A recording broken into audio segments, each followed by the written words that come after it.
to ask sort of what the key points we discussed were in a brief summary of sort of the most important elements of financing. Sure. I mean, I think what we're seeing really in the European credit markets is a few key themes that are causing change.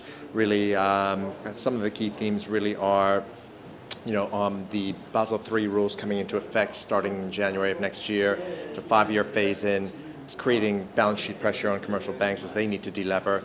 And so they, as a traditional source of credit funding, are, we think, shrinking.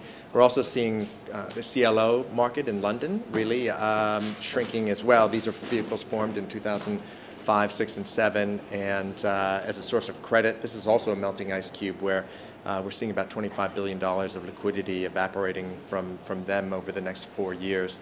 And so what we're seeing is there's going to be a new need for other alternative forms of capital to fill that void. We think that's going to be increasingly in the form of high-yield bonds or investment-grade capital markets debt. We also think there's going to be a need for more credit funds to fill the void of the CLOs.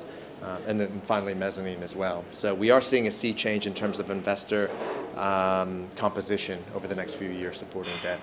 But I think in general, so even though we're sort of seeing a shift in liquidity and where financing sort of means are coming from, is it fair to say that sort of the Nordic markets are still a healthy market for raising finance and also for banks to provide finance? Very much so. I mean, I think what we're seeing is that the attractive spread levels that we're seeing in the loan market plus pretty healthy upfront fees means this is a pretty interesting space for banks to stay in. Now, as mentioned before, there are balance sheet constraints causing them to be more selective and also be willing to hold less on a given name basis, but they're still very much open for business. So, and plus the macroeconomic outlook in Scandinavia is more positive than we're seeing in the continent, certainly. So I think all these factors are mean that the markets are very much open for issuers to achieve credit, but it certainly is going to be more tricky in terms of getting the ideal composition to maximize terms.